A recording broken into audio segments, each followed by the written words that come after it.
Hello everyone. आज के इस वीडियो में हम लोग बात करने वाले हैं कि अगर आपको क्वेश्चन पूछा जाता है कि prove that interference follows principle of conservation of energy. ठीक है, तो इसको हम लोग कैसे एक्सप्लेन करेंगे। तो आपका एनसीईआरटी में एक डायग्राम दिया हुआ है इंटरफेरेंस पैटर्न के ऊपर कि जहाँ पे आपको ये फ्रिंजेस ऐसे मिलते हैं यहाँ पे कि यहाँ पे ब्राइट फ्रिंज हो गया, डार्क फ्रिंज हो गया। ठीक है, ऑल्टरनेट ब्राइट और डार्क फ्रिंजेस आपको मिल रहे हैं। और यहाँ पे एक ग्राफ है जो कि आपको यहाँ पे हॉरिजॉन्टल एक्सिस में आपको पाथ डिफरेंस दिखा रहा है और वर्टिकल एक्सिस में इंटेंसिटी दिखा रहा है। तो यहाँ पे इंटेंसिटी जो मैक्सिमा का है वो हर जगह पे इक्वल है और मिनिमा का हर जगह पे it is equal and it is equal to zero. ठीक है, तो अब यहाँ पे सवाल ये होता है कि हमको जो मैक्सिमम इंटेंसिटी मिल रहा है, ठीक है, ब्राइट रीजन में हमको मैक्सिमम इंटेंसिटी मिल रहा है। ठीक है, या ब्राइट बैंड्स बैंड्स बोल सकते हैं या फ्रिंजेस बोल सकते हैं। ठीक है, और जो आई मिनिमम है वो तो जीरो हो रहा है, वो डार्क बैंड्स हो रहा है। ठीक है, डार्क बैंड्स और फ्रिंजेस। तो अब यहां पे सवाल यह है कि does it violet conservation of energy principal. अब कंजर्वेशन ऑफ एनर्जी प्रिंसिपल क्या है कि जो टोटल एनर्जी है ना, total energy is constant. Total energy of A system is constant, मतलब आइसोलेटेड सिस्टम के लिए टोटल एनर्जी जो होगा वो एक कांस्टेंट होगा। ठीक है, अब हमको अगर ब्राइट रीजन मिल रहा है या ब्राइट बैंड मिल रहा है तो वहां पे तो एनर्जी इंक्रीज हो रहा है, और जहां पे डार्क बैंड मिल रहा है वहां पे हम लोग बोल रहे हैं एनर्जी जीरो है। तो इंटेंसिटी जीरो का मतलब एनर्जी जीरो, क्योंकि what is intensity? Intensity it is energy per unit area per unit time. तो अगर इंटेंसिटी इंक्रीज हो रहा है, ठीक है, इंटेंसिटी में अगर इंक्रीज हो रहा है तो इसका मतलब एनर्जी में भी इंक्रीज हो रहा है। ठीक है, तो मैक्सिमम इंटेंसिटी का मतलब हो गया कि वहां पे एनर्जी इंक्रीज हो गया। ठीक है, या एनर्जी क्रिएट हो गया ऐसा लग रहा है। और मिनिमम इंटेंसिटी एनर्जी है ही नहीं वहां पे, तो एनर्जी गायब हो गया, डिस्ट्रक्शन हो गया। ठीक है, तो डज इट वायलेट या it follows principle of conservation of energy, तो उसको हम कैसे एक्सप्लेन करेंगे। ठीक है, तो इसको समझने के लिए सबसे पहले हमको इंटरफेरेंस क्या है वो समझना पड़ेगा। तो इंटरफेरेंस का डेफिनेशन है कि interference is the redistribution of energy due to superposition of light waves from two coherent sources. ठीक है, टू कोहेरेंट सोर्सेस। तो कोहेरेंट सोर्स क्या है वो आपको पता है, डेफिनेशन वगैरह आप लोगों ने पढ़ा होगा, बट यहाँ पे तो मैं सिर्फ कंजर्वेशन ऑफ एनर्जी का एक्सप्लेनेशन बता रहा हूँ कि यहाँ पे जो वर्ड हमको मतलब ऑब्जर्व करने के लिए है ना, main thing to be observe वो हो गया रीडिस्ट्रीब्यूशन ऑफ एनर्जी। ठीक है, इंटरफेरेंस का मतलब है रीडिस्ट्रीब्यूशन ऑफ एनर्जी। अब ये रीडिस्ट्रीब्यूशन टर्म जो है, ठीक है, what is redistribution of energy? Redistribution of energy का मतलब क्या है कि यहां पे देखिए आप, ये ब्राइट रीजन है, ये सेंट्रल, ये जो सेंट्रल मैक्सिमा है, दिस इज द, ये जो ग्राफ में दिखाया ना ये सेंट्रल मैक्सिमा, मतलब ये आपका सेंट्रल मैक्सिमा है। सेंट्रल मैक्सिमा के बगल में क्या हो रहा है आपका? मिनिमा हो रहा है। ठीक है, फिर मैक्सिमा हो रहा है, फिर मिनिमा हो रहा है। ठीक है, तो यहां पे क्या हो रहा है कि मतलब देखिए सोर्स जो हो रहा है, मतलब दो सोर्स है, S1, S1 एक सोर्स है और S2 एक सोर्स है। ये S1 और S2 सोर्स लाइट को एमिट कर रहे हैं। ठीक है, तो यहां से वेव जा रहा है, ये भी वेव जा रहा है, और ये वेव जो है स्क्रीन में आपका सुपर इम्पोज हो रहा है। ठीक है, और वहां पे हमको क्या हो रहा है कि किसी किसी रीजन में हमको ब्राइट रीजन मिल रहा है, कहीं पे हमको डार्क रीजन मिल रहा है।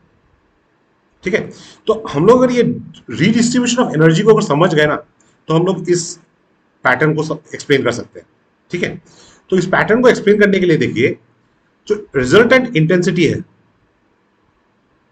Resultant intensity in interference, in interference, तो उसका एक रिलेशन एनसीईआरटी में दिया हुआ है, I is equal to intensity is equal to 4I0 cos square 5/2, cos square 5/2। तो यहां पे जो फाई है वो है आपका फेज डिफरेंस, फेज डिफरेंस, ठीक है। और जो आई नॉट है वो ओरिजिनल सोर्सेस जो है उनका इंटेंसिटी है, मतलब दो सोर्स है ना, तो दोनों का इंटेंसिटी आई नॉट, ठीक है। अब हम लोगों ने यहां पे पढ़ा था कि यहां पे जो इंटरफेरेंस में दो चीजें होती है, कंस्ट्रक्टिव इंटरफेरेंस, एक डिस्ट्रक्टिव इंटरफेरेंस, ठीक है। तो कंस्ट्रक्टिव इंटरफेरेंस में इंटेंसिटी मैक्सिमम होता है, कंस्ट्रक्टिव इंटरफेरेंस में I is equal to I max is equal to 4I0,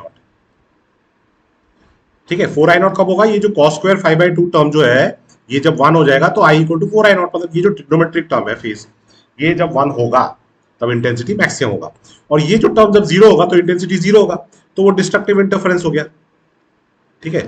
destructive interference,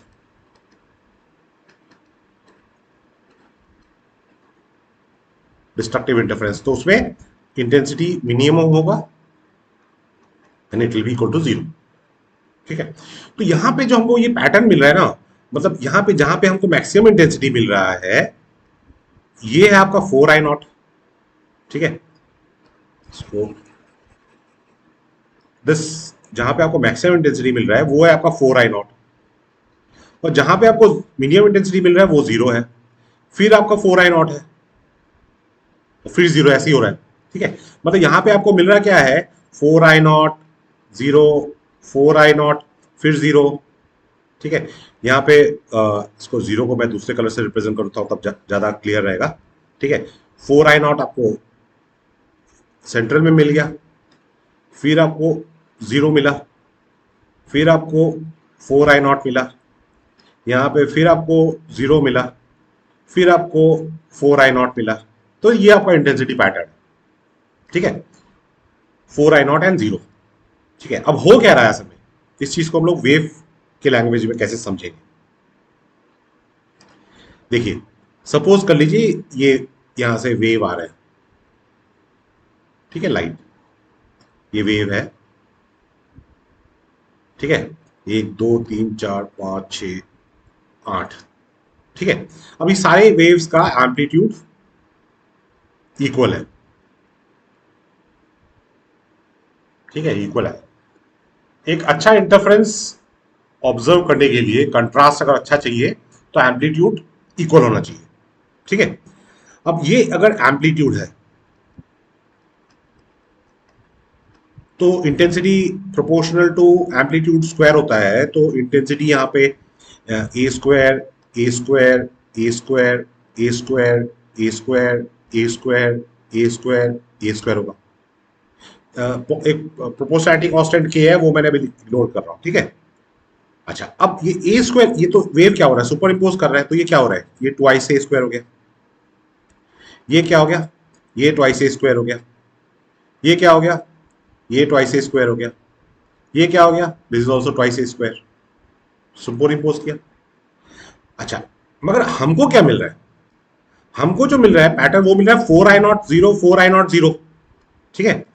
अब देखो यहां पे ए जो है ओरिजिनल एम्पलीट्यूड है,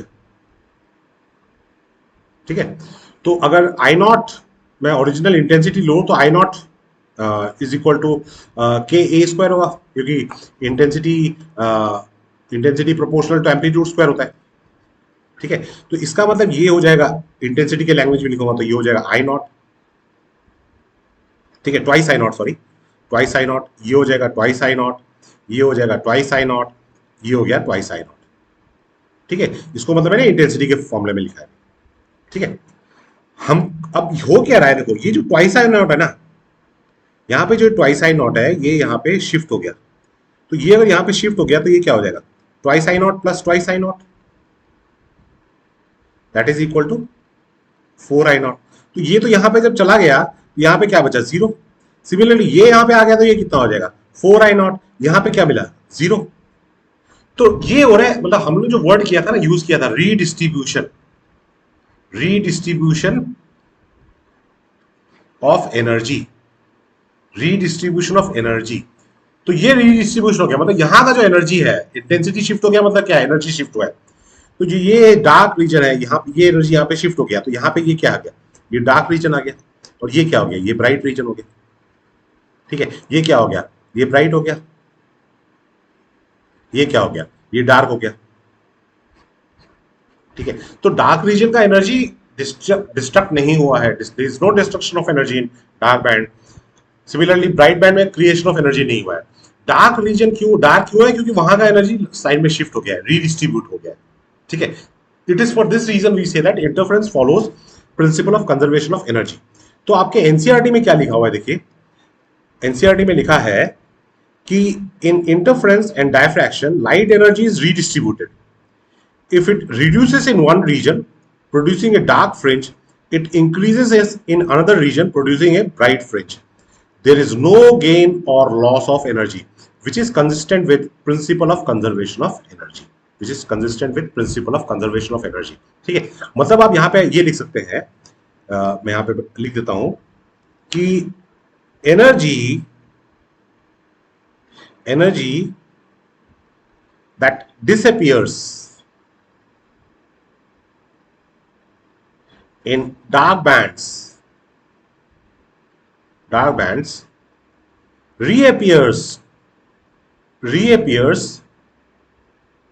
in bright bands. As such,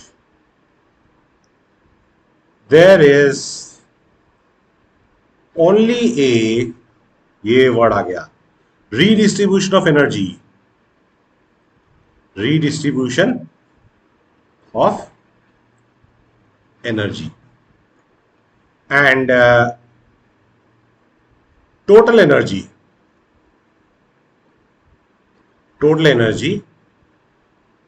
remains constant, and hence we say that interference follows principle of conservation of energy. ठीक है, hope आपको ये कॉन्सेप्ट समझ में आ गया होगा। ठीक है, ये सारी चीजें मैंने एनसीईआरटी से ही एक्सप्लेन किया है, एनसीईआरटी बेस्ड है। ठीक है,